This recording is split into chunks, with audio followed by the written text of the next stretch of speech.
Welcome back to the show. I'm Mark Ellis, and we have a returning favorite, the French Tuck. Oh, okay. Speaking of returning champions, we have The Rock. He's back in another episode, and he still is not going to make it in person. No? Looking for parking? Okay. He's not here, that's unfortunate, but I am, and so let's go ahead and pit the igneous one versus a hilarious comic, a box office star, and a frequent collaborator of Dwayne Johnson's, Mr. Kevin Hart. They're teaming up again for Jumanji 2, Too Jungle, Too Furious. But today it's all about whose career is more fire. Kevin Hart, who I met a few times when I worked the door at the Comedy Store, he was very nice, or The Rock, who one time retweeted a friend of mine. What? Here's how it works. Round 1, box office. Round 2, Tomatometer. Round 3, versatility. And then we'll do a wild card round. I'll render my verdict, and lastly, I'll turn it over to you, the viewer, for your vote. Ready to go? The winner plays Jack Black next. Let's get it on. Straight out of the jabroni beating, pie eating, trailblazing, eyebrow raising, entertaining the globe, never hotter, talking to two rejects from Harry Potter. Whoa. Round 1, box office. Whether we're going to the cinema for laughs, explosions, or just to mindlessly shove popcorn in our faces for 2 hours, both The Rock and Kevin Hart fit the bill. Dwayne came from the world of wrestling to save the day on the big screen. Then we found out he's really funny too. Because I have a secret weapon. People actually like me. Kevin came from the world of stand-up to make us giggle on the big screen. Then we found out he's even funny in action flicks. Kevin puts up a good fight against Dwayne for the best domestic box office numbers. His movies have grossed a combined $3 billion with a per-flick average of $94 million. That's just short of Dwayne's domestic total of $4.3 billion and a $134 million per movie average. So we got us a good ball game here, right? Well, then we go international. Apparently, giant action sequences travel better overseas than laughs, as evidenced by The Rock's films, grossing a combined $12.2 billion worldwide. Woman, I am the cavalry. Wow. Do we have that much money on Earth still? Meanwhile, Kevin Hart's films have done $5.5 billion total of business. So when it comes to box office, I don't want to say that Kevin has been dwarfed by Dwayne, so I won't. I will not say that. Height joke. That was good. That's original. I'll just give Rocky the win, and we'll move on to round number 2. It just happens naturally. Round number 2, Tomatometer. This is a round Kevin Hart needs to win in order for him to have a chance and for this vid to be compelling.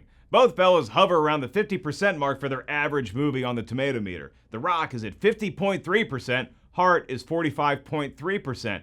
If we look specifically at comedies, it gets a little more competitive. Kevin Hart's funny flicks average 45.7%, while Johnson's average 46.3%. Dwayne's best work, according to the Tomatometer, is Fighting with My Family at 92%. His highest comedy is the hilarious The Other Guys at 78%. You thinking what I'm thinking, partner? Aim for the bushes.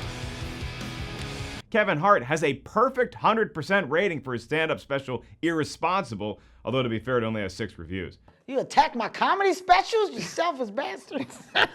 He's also one of the stars of Captain Underpants, and that's at 88%. And Top 5, the Chris Rock film that he appears in, that's at 86%.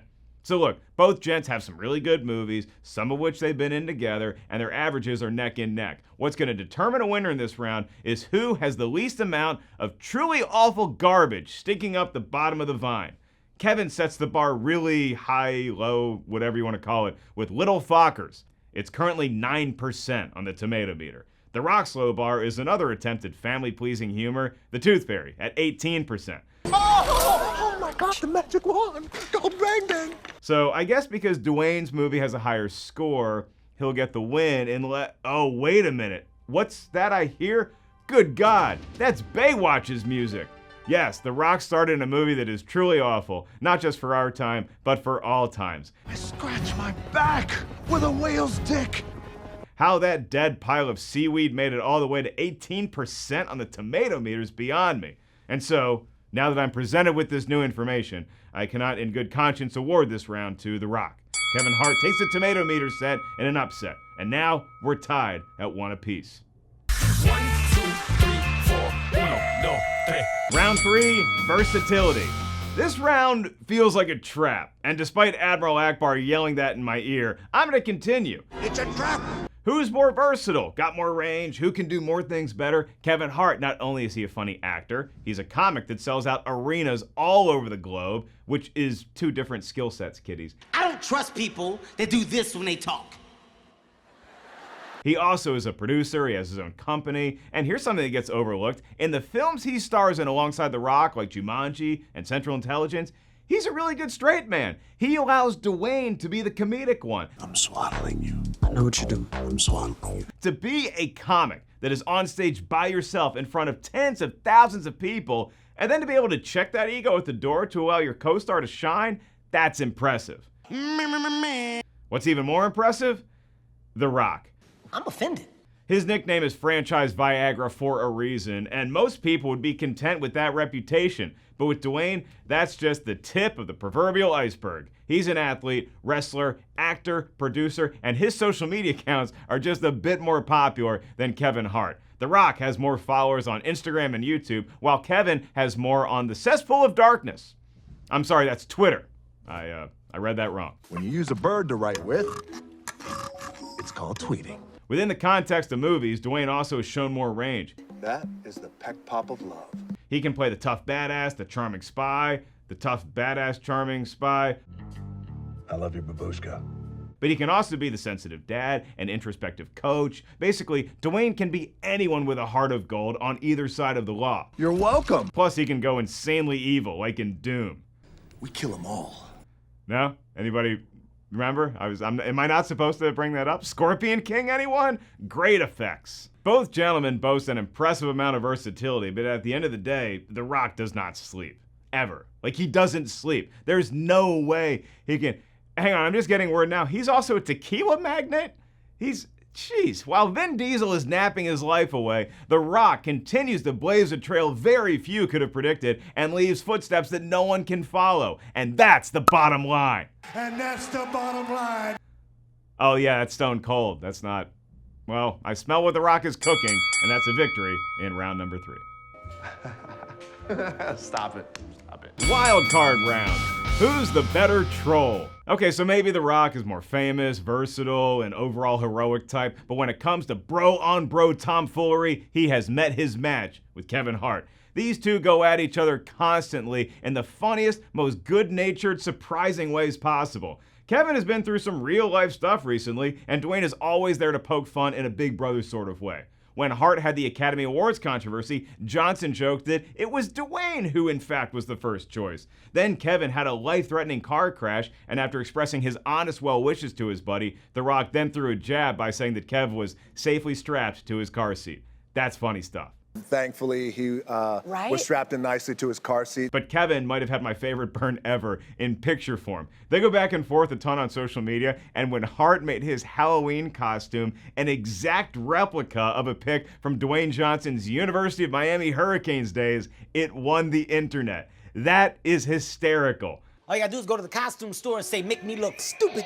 The Rock was a good sport and has plenty of ammo to retaliate with, including bringing this childhood photo of Kevin Hart to his most recent appearance on Ellen's show. He's doing this. I wish I was this tall. If you engage with social media, these two are likely the top reason why. Their back and forth represents a roast battle yin and yang. None would be whole without the other. So the only reason I give this round to Hart is knowing him as a stand-up comic. I know the firepower he has to full-on crush a heckler. Dwayne is consistently funny, inspiring, and active across all his many platforms, but when it comes to having the ability to troll another person, I will always take the comic who is shorter and has probably heard that all his life, because that person has an unlimited supply of retaliation ready to go.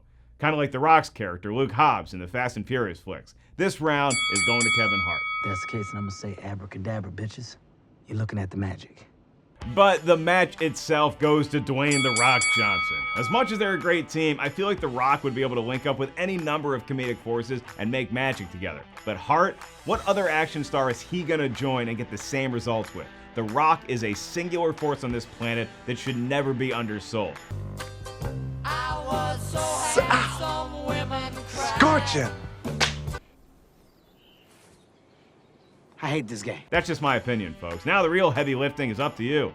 Vote now simply by commenting below. Who do you love more? Who wins the rounds in your eyes? Which actor would you rather hang out with? Let us know. And if The Rock or Kevin Hart are watching, just remember, guys, please, never, ever, ever stop making fun of each other.